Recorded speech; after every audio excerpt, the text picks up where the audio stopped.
Olá pessoal do canal Enfermagem para Concursos, aqui quem está falando é a enfermeira Messa e nós vamos gabaritar a prova de técnico de enfermagem da Prefeitura Municipal de Nova Odessa.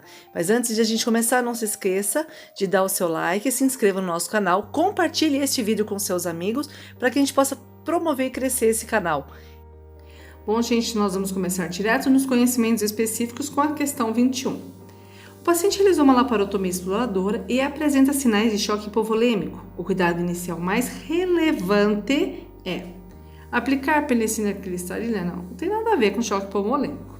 Alternativa B, a hipotermia é sim um dos sinais de choque hipovolêmico, porém verificar a temperatura corporal ela não é a conduta prioritária. Na alternativa C, ela fala que devemos aguardar a chegada de um médico, o que contradiz o contexto da questão, onde elas pressupõem que o paciente que realizou uma cirurgia de laparotomia deve estar no ambiente hospitalar, então não estou errada. Alternativa D, puncionar uma veia periférica, sim. Essa é a alternativa correta, que é o cuidado de enfermagem mais relevante nesse caso, para uma infusão de volume, de eletrólitos, sangue, plasma. E a alternativa E está incorreta, né? Está falando de passar sonda retal, que não tem sentido realizar esse procedimento, além de ser um procedimento que requer uma prescrição médica, que não tem nada a ver com o choque hipovolêmico, ok? Próxima questão, número 22. No que se refere aos cuidados de enfermagem com paciente em uso de dreno de tórax, analise os itens a seguir e, ao final, assinale a alternativa correta. Item 1. Manter o dreno fechado durante a troca do selo d'água ou para localizar a origem de um extravasamento de ar. Então, aqui está o ok, correto. Item 2. Manter o frasco acima do nível do dreno, impedindo a drenagem rápida do líquido pleural. Este item não está correto, porque nós não devemos elevar o dreno acima do nível da inserção do dreno, porque não pode haver retorno do líquido à cavidade pleural, né? Item 3, anotar o volume e as características do líquido drenado nos impressos de registros de enfermagem. Isso aqui está correto, tá? Então, a alternativa correta seria a alternativa E, apenas os itens 1 e 3 são verdadeiros. Próxima questão, número 23, fala sobre a avaliação de pressão arterial. Na avaliação da pressão arterial, podem haver fatores que levam a erros no resultado. São eles. A pergunta aqui, gente, está querendo saber quais são os erros, quais são as condições que geram os erros no resultado, tá? Então, vamos lá. Item 1, braço ao nível do coração. Isso está correto. O item 2, insuflação muito lenta. Esse é um item errado. Item 3, braço não apoiado. Isso também é um item errado. Tá? Então, como sabemos, para verificar uma pressão arterial, nós devemos manter o braço do paciente no nível do coração e a insuflação deve ser realizada de forma firme e rapidamente e não lentamente, de forma que o pulso arterial, o pulso radial ele tem que desaparecer e aí você insufla mais uns 30 milímetros de mercúrio para cima. Aí depois nós vamos desinsuflando o manguito, de modo que a pressão vai caindo de 2 a 3 milímetros de mercúrio por segundo. Então, entre as alternativas, o item 2 e 3 estão incorretos e geram erros no resultado. Então, para responder essa alternativa, a alternativa D, apenas itens 2 e 3 são verdadeiros. Gente, agora essa questão 24, eu discordei do resultado, tá? Eu não acredito que o resultado seja correto e, na minha opinião, caberia recurso para quem fez a prova, tá bom? Mas vamos lá, falar sobre cálculo de medicação em bomba de infusão. E nós sabemos que bomba de infusão, a conta é em microgotas. Então vamos lá. O médico prescreveu 1.500 ml de solução fisiológica 0,9% endovenoso para serem administrados em bomba infusora por 8 horas. Assinale a alternativa que aponta corretamente a vazão programada na bomba infusora para o cumprimento da referida prescrição. Se nós formos fazer volume dividido por tempo, a conta é simples, é 1.500 ml dividido por 8 horas. O resultado é 187,6 ml/hora, tá? E nenhuma dessas alternativas dá certo. No gabarito, consta como questão C. Então, no meu ponto de vista, está errada todas as alternativas. E, se vocês quiserem comentar, por favor, fiquem à vontade. Agora nós vamos para a questão 25, que fala sobre glicemia capilar. Depois da realização da glicemia capilar, o técnico de enfermagem nota a elevação do nível glicêmico do paciente. Consoante a prescrição, ou seja, de acordo com a prescrição médica, ele deverá administrar Aí vai vir aqui as alternativas, né? A alternativa A fala sobre insulina regular, a B o cortisol, C sibutramina, D paracetamol e E vitamina E. A alternativa A, a insulina regular, ela serve para controlar os níveis de glicose no sangue. Essa alternativa está correta. A alternativa B, cortisol, está incorreta, porque a cortisol ela tem uma ação anti-inflamatória. Ela contribui para o funcionamento do sistema imune, ajuda sim a controlar os níveis de açúcares no sangue de forma constante, mas não é essa a alternativa correta. A C fala da sibutramina. Sibutramina ele faz tratamento de obesidade, gerenciamento de dor de peso. A alternativa D é o paracetamol, que é antitérmico, e analgésico temporário para dores leves, que também a alternativa está incorreta. E a alternativa E, que é a principal função do organismo, é antioxidante, a vitamina E, né? Então, combate radicais livres, previne doenças cardiovasculares, que também a alternativa está incorreta. Correta é a insulina regular. Questão 26 trata sobre vítima com hemorragia. Bom, como se sabe, uma vítima de hemorragia pode apresentar diversos sinais e sintomas. Assinale a alternativa que não corresponde a esses casos. Aí nós temos, né, a sensação de sede, mucosa corada, náuseas e vômitos, sudorese fria, pulso rápido e fino. O choque hipovolêmico, inclusive nós temos um vídeo que trata deste assunto, ele cita que um dos estímulos da pessoa que está com perda de volume sanguíneo é apresentar a sensação de sede como uma forma de defesa do organismo e tentar recuperar o volume perdido. E de cara, a alternativa incorreta é a B. Mucosa corada é a última coisa que nós vamos ver no paciente que está com choque hipovolêmico. Pulso rápido e fino, sim, nós vamos ver como forma de compensar o baixo débito cardíaco circulante. Sudorese fria, náuseas e vômitos são estímulos também que acontecem. A paralisação da circulação não ocorre apenas nas extremidades, mas também em outros órgãos do corpo considerados não nobres, como fígado, estômago e rins. Né? E a ordem é sempre preservar os órgãos considerados nobres, como coração, cérebro e pulmão. O sangue vai para esses órgãos nobres. Então aqui, a alternativa incorreta é a B, mucosa corada. Isso aqui está fora. Na questão 27, ela trata de prevenção de infecção em ferida operatória. Vamos ler a questão. No que se refere aos cuidados a serem adotados para prevenir infecção de ferida cirúrgica, analise os itens a seguir e, ao final, assinale a alternativa correta. Item 1. Deve-se preparar a pele com aparelhos que cortam os pelos rente à pele, evitando escoriações. Esse está correto. Item 2. Deve-se orientar o paciente a retirar o curativo após 24 horas da cirurgia no momento do banho com auxílio de água morna do chuveiro. Isso não é recomendação que a gente dá. Item 2 errado. Item 3. Deve-se manter a ferida impermeável e seca para funcionar como barreira mecânica entre a ferida e o meio ambiente. Item 3 está correto, então a alternativa correta é a E. Apenas o item 1 e 3 são verdadeiros. Questão 28 fala sobre hemorragia em ferimento corto-contuso. Vamos ler? No que se refere ao tratamento do ferimento corto-contuso com presença de hemorragia, analise os itens a seguir e, ao final, assinale a alternativa correta.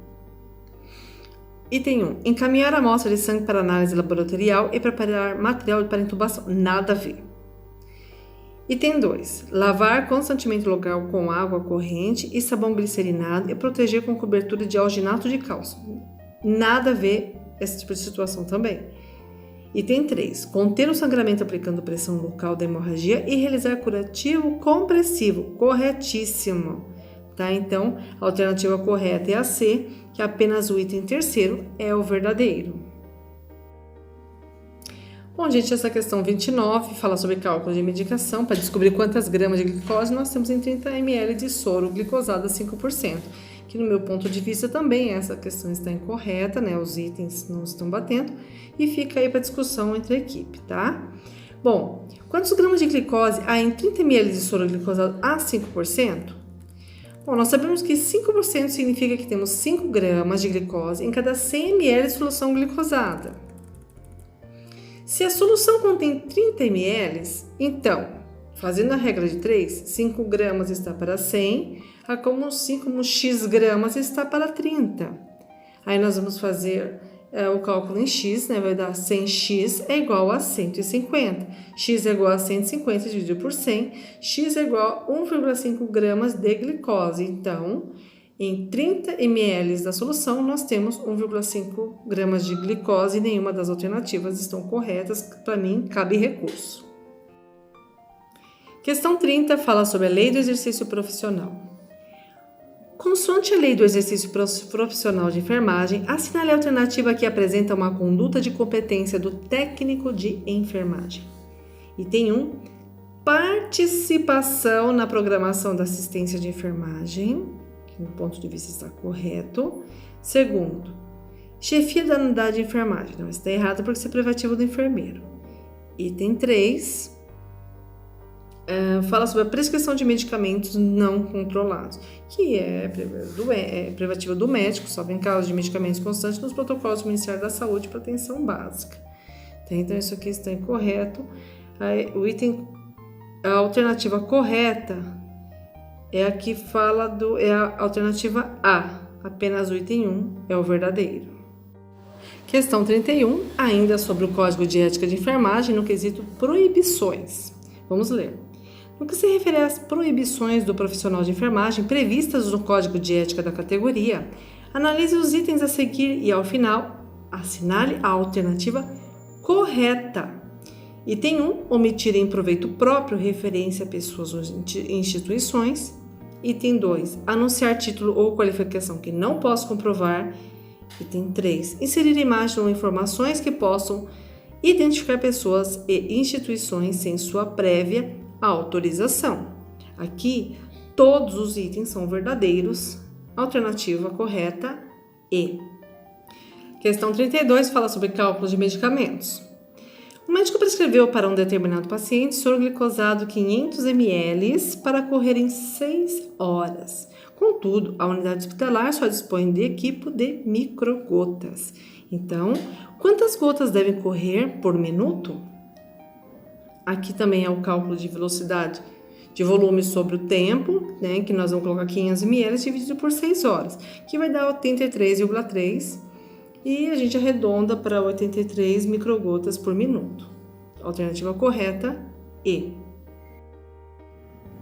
Bom, gente, na questão 33, assinale a alternativa que apresente corretamente o nome da doença que o exame VDRL identifica. Identifica o que o VDRL? O HPV, o HIV, herpes, malária, sífilis, o que, né? Bom, o VDRL, gente, numa tradução mais simples, significa Laboratório de Pesquisa de Doenças Venéreas. É um teste diagnóstico para a identificação de pacientes com sífilis, causado pela bactéria Treponema pallidum. Então, a alternativa correta é a E. Bom, gente, a questão 34 também fala sobre o Código de Ética Profissional, então vocês perceberam que quantas questões de Código de Ética caíram na prova, né? Então, vamos estudar. A infração cuja sanção tenha sido a proibição do exercício da profissão pelo prazo não superior a 28 dias, o que significa? Advertência, suspensão, cassação, expulsão temporária ou expulsão definitiva? Bom, gente, segundo o artigo 118, o parágrafo 4º, ele diz assim: a suspensão consiste na proibição do exercício profissional da enfermagem por um período não superior a 29 dias e será divulgada nas publicações oficiais dos Conselhos Federais e Regional de Enfermagem, jornais de grande circulação e comunicada aos órgãos empregadores. Então, a alternativa correta, B. A questão 35, gente, fala sobre as doenças cardiovasculares, o infarto agudo do miocárdio. No intuito de minimizar a sobrecarga cardíaca de um determinado paciente com diagnóstico de infarto agudo do miocárdio, o profissional de saúde deverá posicioná-lo da seguinte maneira. Aí vem os decúbitos, né? Mas se a gente quer minimizar a sobrecarga cardíaca, imagine você deitando o paciente e levando os membros inferiores. O que acontece? Toda aquela sobrecarga, né, dos membros inferiores vai pro tórax. Então, isso significa que você vai dar uma sobrecarga. Então, se você inverter, se você levar o decúbito desse paciente, colocar lá 35, a 40, 45, 50 graus, você melhora a expansibilidade torácica na região dorsal, né? E por gravidade diminui a sobrecarga cardíaca, sendo este um cuidado de enfermagem muito importante. Então, a alternativa correta é o D, decúbito elevado. Questão 36, gente, também fala sobre Código de Ética Profissional. Então, vamos ler. São direitos dos profissionais de enfermagem previstos no Código de Ética. Aprimorar seus conhecimentos técnicos, científicos e culturais que dão sustentação à sua prática profissional. Isso está correto. Obter desagravo público por ofensa que atinge a profissão por meio do Conselho Federal de Enfermagem. Esse item está incorreto, tá? Porque se refere ao Conselho Regional de Enfermagem, não ao Conselho Federal. Então, aqui que está a pegadinha. E o item 3, exercer a enfermagem com liberdade, autonomia e ser tratado segundo os pressupostos legais, éticos e dos direitos humanos. Então, alternativa E, apenas os itens 1 e 3 são verdadeiros. Bom, a gente agora na questão número 37 fala sobre os cuidados de enfermagem com os pacientes em uso de sonda nasointeral. No que se refere aos cuidados para com os pacientes em uso de sonda nasoentérica, analise os itens a seguir e, ao final, assinale a alternativa correta. Item 1. Volume residual gástrico deve ser verificado antes de cada infusão de nutrição enteral. Item 2. A sonda deve ser lavada antes e depois da administração de medicamentos. Item 3. O posicionamento da sonda deve ser confirmado somente por ausculta gástrica, imediatamente após a sua inserção para o começo da dieta. Essa questão, gente, sinceramente, ela gerou bastante dúvidas, porque, assim, segundo o gabarito, seria apenas o item 2 é o verdadeiro. Ele desconsidera o item 1 sobre o volume residual gástrico, né? Mas, na verdade, tanto a segurança do paciente como a RDC número 63 da Anvisa, que regulamenta a terapia nutricional, fala sobre a avaliação do volume residual gástrico, tem que ser realizado, deve ser aspirado com uma seringa de 20 ml ou mais e deve ser feita sempre nos momentos que antecedem a administração da dieta intermitente ou de 4 em 4 horas quando a dieta ela é contínua e deve ser inclusive avaliado seu aspecto e volume. Então, na minha opinião, a alternativa correta seria a D, a 1 e a 2 e não a alternativa B, que somente o item 2 é verdadeiro. Na minha opinião, é mais uma questão que caberia recurso. Então, eu gostaria da opinião de vocês, se vocês puderem trocar ideias, poder colocar aqui nos comentários. Vamos lá, gente, vamos comentar. Na questão número 38, mais uma questão sobre Código de Ética Profissional. Então, vamos lá. No que se refere às responsabilidades e deveres do profissional de enfermagem para com a pessoa, a família e coletividade, analise os itens a seguir e ao final assinale a alternativa correta. Item 1. Prestar assistência de enfermagem sem discriminação de qualquer natureza, salvo objeção de índole pessoal. Errada. De cara, matou essa aí. 2. Respeitar, conhecer e realizar ações que garantem o direito da pessoa ou de seu representante legal em tomar decisões sobre sua saúde, tratamento, conforto e bem-estar. Correto.